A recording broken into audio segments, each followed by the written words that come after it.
السلام علیکم۔ آج میں آپ کو بتاؤں گی کہ ایسا کون سا سوال ہے جو کہ فوت ہونے کے بعد فرشتہ آ کے بار بار پوچھتا ہے۔ ہم لوگوں نے اکثر سنا ہے کہ جب انسان فوت ہو جاتا ہے اور اس کی قبر میں پہلی رات ہوتی ہے تو فرشتہ حاضر ہوتا ہے اور آ کر سوال کرتا ہے، جس میں سے 3 سوال بالکل کامن ہے جو کہ ہر عالم آپ کو بتائے گا۔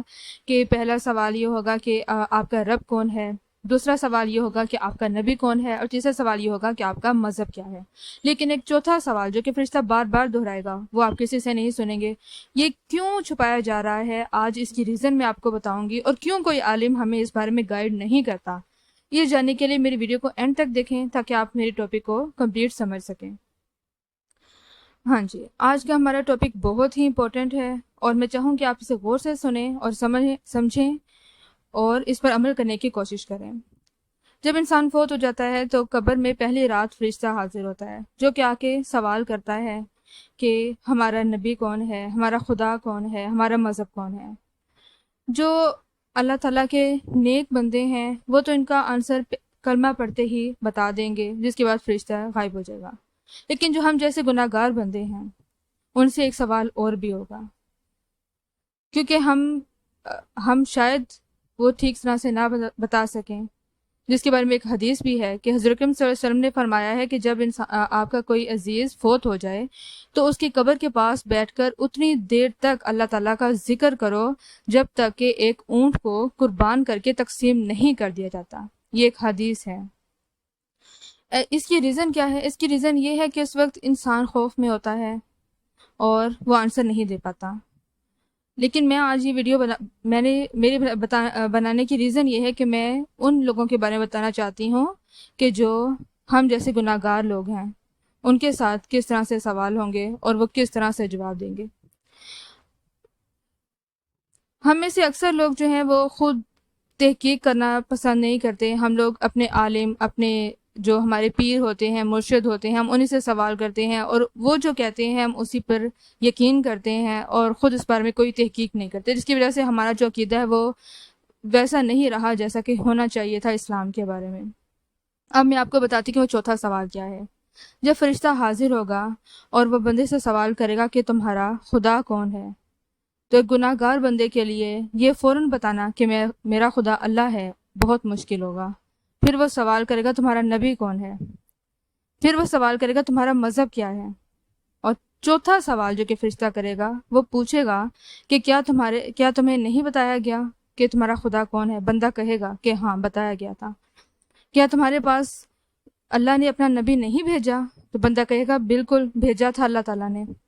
کیا تمہیں مذہب کے بارے میں نبی نے آ کر نہیں بتایا؟ بندہ کہے گا بالکل بتایا تھا۔ تو پھر تمہیں کیوں یاد نہیں؟ تو بندہ تب کہے گا کہ میں فلاں مولوی نے مجھے یہ بتایا تھا۔ تو پھر فرشتہ سوال کرے گا کیا تم پڑھنا نہیں جانتے تھے؟ وہ بندہ کہے گا ہاں میں پڑھنا جانتا تھا۔ تو پھر فرشتہ دہرائے گا کہ تم نے خود کیوں نہیں پڑھا جب اللہ نے تمہارے پاس قرآن بھیجا تھا، احادیث بھیجی تھی، تم نے خود کیوں نہیں پڑھا؟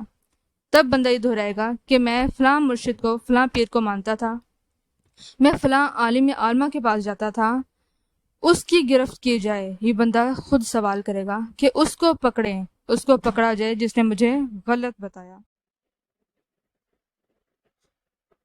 فرشتہ پھر سوال کرے گا کہ تم نے خود کیوں غور نہیں کیا؟ انسان پھر ریزنز دے گا کہ میں نے اس وجہ سے نہیں پڑھا، میں نے فلاں سے سنا تھا، میں نے فلاں سے سنا تھا۔ فرشتہ پھر دہرائے گا کیا تمہیں حکم نہیں ہوا تھا کہ قرآن پر غور کرو اور اس کو پڑھو، اس کو سمجھو؟ کیا تمہارے پاس احادیث نہیں تھیں؟ انسان پھر ریزنز دے گا اور پھر فرشتہ فرمائے گا کہ اب تم عذاب کا مزہ چکھو۔ یہ بہت تکلیف دہ اور بہت غور کرنے والی بات ہے۔ میں نے یہ بات کی کہ انسان کہے گا مجھے غلط بتایا گیا۔ آپ لوگوں نے ضرور کلک کیا ہوگا اس ورڈ کو، اور بہت سارے لوگ اس کے خلاف بھی ہوں گے کہ میں نے یہ بات کیوں کی۔ اب میں اس کے ریزن دیتی ہوں، اور کیوں ہمارے عالم جو ہے وہ ہمیں اس بارے میں گائیڈ نہیں کرتے اور کیوں وہ اس بارے میں ہمیں نہیں بتاتے۔ اس کی ایک ریزن یہ ہے کہ ہمارے بہت سارے جو اس وقت مولوی حضرات ہیں یا نظر آنے والے عالم ہیں، ان میں سے بہت سارے ایسے لوگ ہیں جن کے پاس وہ پراپر انفارمیشن ہی نہیں ہے جو کہ ہونی چاہیے، جو کہ ہمیں چاہیے اپنے سوالوں کے لیے۔ وہ اپنے ذہن سے بھی آنسر دیتے ہیں، کیونکہ ہم ان پر یقین کرتے ہیں، اس لیے کئی لوگوں نے اس کو کاروبار بھی بنا رکھا ہے۔ لیکن میں یہ نہیں کہتی کہ ہر ایک غلط ہے، لیکن موسٹلی ایسا ہو رہا ہے۔ جب آپ خود غور نہیں کریں گے تو آپ کسی کو یہ نہیں کہہ سکتے، یا آپ سوچ ہی نہیں سکتے کہ آپ کو مس گائیڈ کیا جا رہا ہے، یا ہو سکتا ہے کہ وہ بتانے والا ٹھیک ہو اور آپ سمجھ نہ پائیں کیونکہ آپ نے کبھی پڑھا ہی نہیں۔ اسلام میں اگر آپ سورہ بقرہ کا تفصیل پڑھیں تو حضرت اکرم صلی اللہ علیہ وسلم نے فرمایا کہ میری امت کے 72 فرقے ہوں گے۔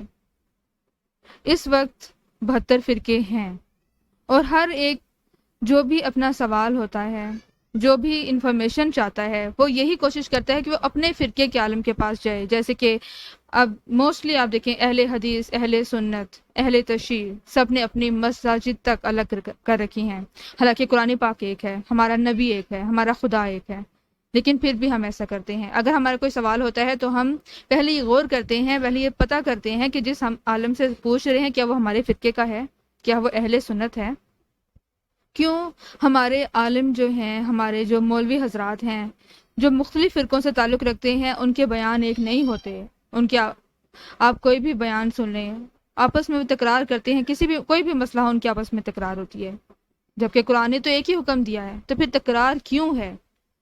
ہم اس چیز کو سمجھ ہی نہیں سکتے جب تک کہ ہم خود قرآن پاک پہ غور نہیں کریں گے۔